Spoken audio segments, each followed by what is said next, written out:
Long before Monopoly, Risk, and Cluedo adorned the shelves of almost every home, medieval Europeans had their own set of board games and pastimes that they used as a way of coming together and entertaining themselves prior to our modern technological advances. While some of the most popular medieval pastimes, such as chess, remain today as a staple of tabletop entertainment, there are other, less well-known forms of historic recreation that you may have never heard of. Stick with us as we explore the world of medieval board games and pastimes in this episode of History Unveiled.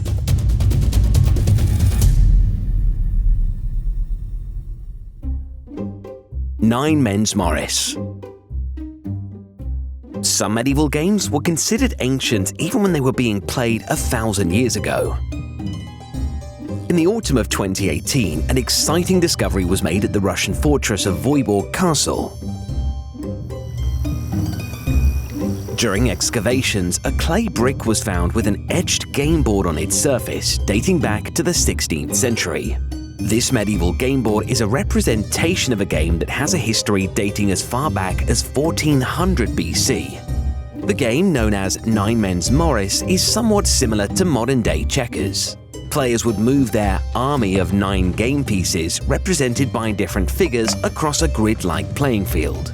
The objective was to form a mill, or a row of 3 pieces, which would then allow the player to capture one of their opponent's pieces. The game would end if one player was unable to form a mill, or if a player lost all but 2 pieces. There were also variations of the game where players could use 3, 6, or 12 pieces. Evidence of Nine Men's Morris has been found in many different locations across the world, such as Greece, Norway, Ireland, France, Germany, and England, to name a few.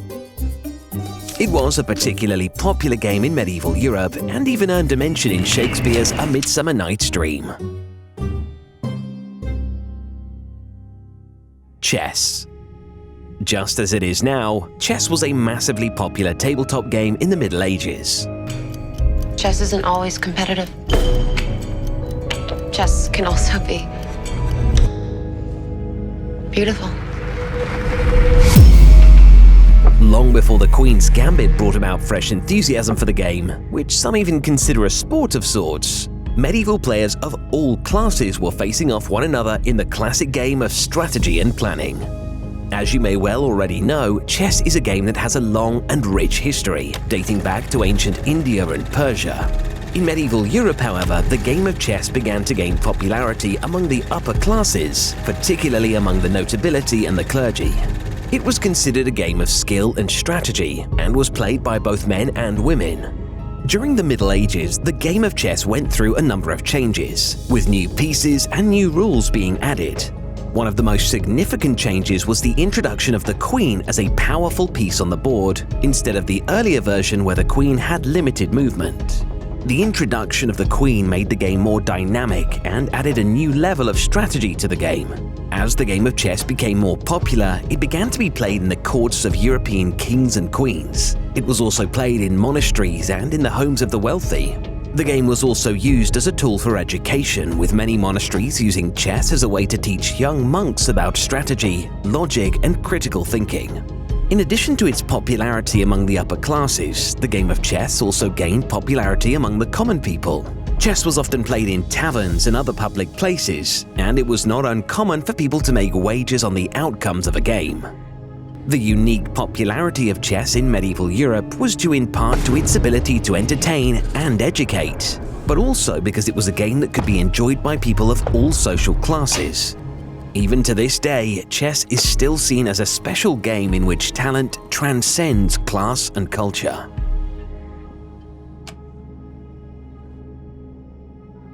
Backgammon.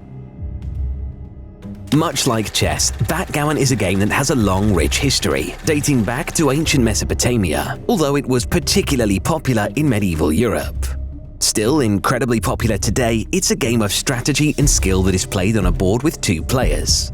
The game is played with dice and pieces that are moved around the board according to the roll of the dice. During the medieval period, backgammon was another popular pastime among the nobility and the upper classes. It was often played in the courts of the kings and queens and in homes of the wealthy. Backgammon boards were often beautifully crafted and made from expensive materials such as ivory, wood, and gold. and these exceptionally crafted versions of the game made it a symbol of status of the upper class. That being said, it wasn't long before the common folk of the Middle Ages began enjoying playing backgammon with one another too, and it became another source of gambling in taverns. The game was so popular during the age that it was often depicted in art and literature of the time, with many illuminated manuscripts and frescoes of the period depicting people playing backgammon. Now, if you're enjoying this dive into the games and pastimes that medieval Europeans used to entertain themselves, be sure to head down and hit the like and subscribe buttons. It only takes a second, but it's the easiest way to support the channel and means you get to see more of the content that you find most interesting here on History Unveiled.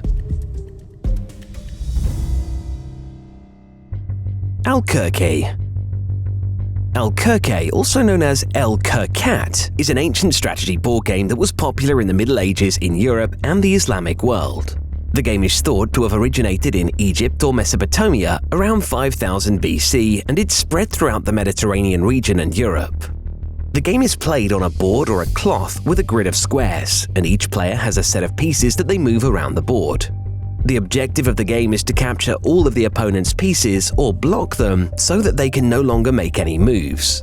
The game is won by the player who captures all of the opponent's pieces or blocks them from making any more moves.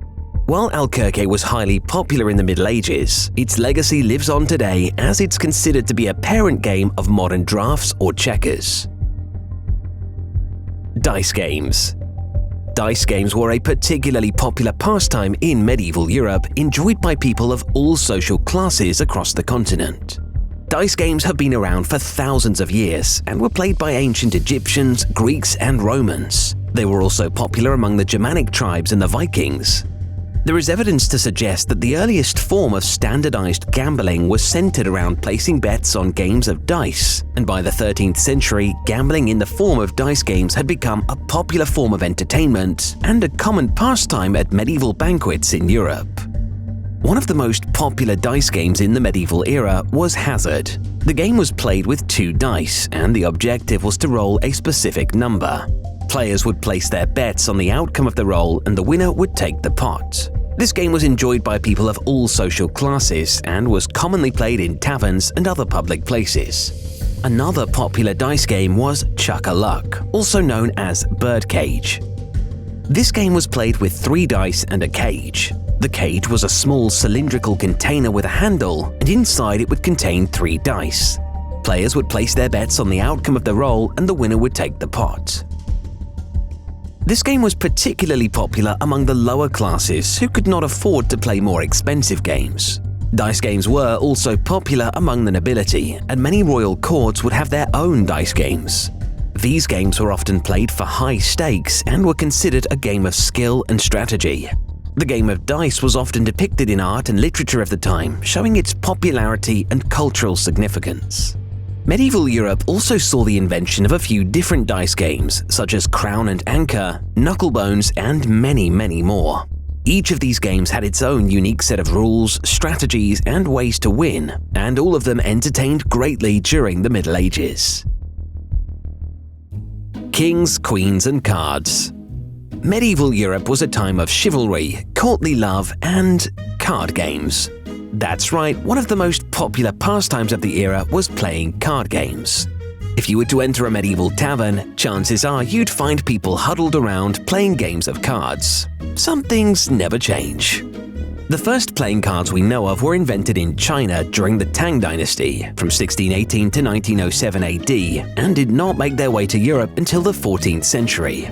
Once cards arrived in Europe, they quickly became a sensation. Nobles and commoners alike were entranced by the endless possibilities of these new games. One of the most popular card games of the time was Tarocchi, a precursor to the modern tarot cards. It was played throughout Italy and France, although it had a variety of different rules depending on the region. Another popular game was Kartnoffel, played primarily in Germany. It had a unique feature where players could change the suit of the card they were playing, leading to some wild and unpredictable gameplay. But perhaps the most enduring legacy of medieval card games is the game of Primero, which is considered to be the granddaddy of all modern card games. It was played throughout Europe, and its descendants include poker, bridge, and even solitaire. So next time you're shuffling a deck of cards or facing off a friend in chess, think back to your medieval forefathers who may well have been doing the very same. Make sure to check out the rest of the channel for more videos on the details of everyday life during the Middle Ages. And don't forget to subscribe, so we'll see you next time on History Unveiled.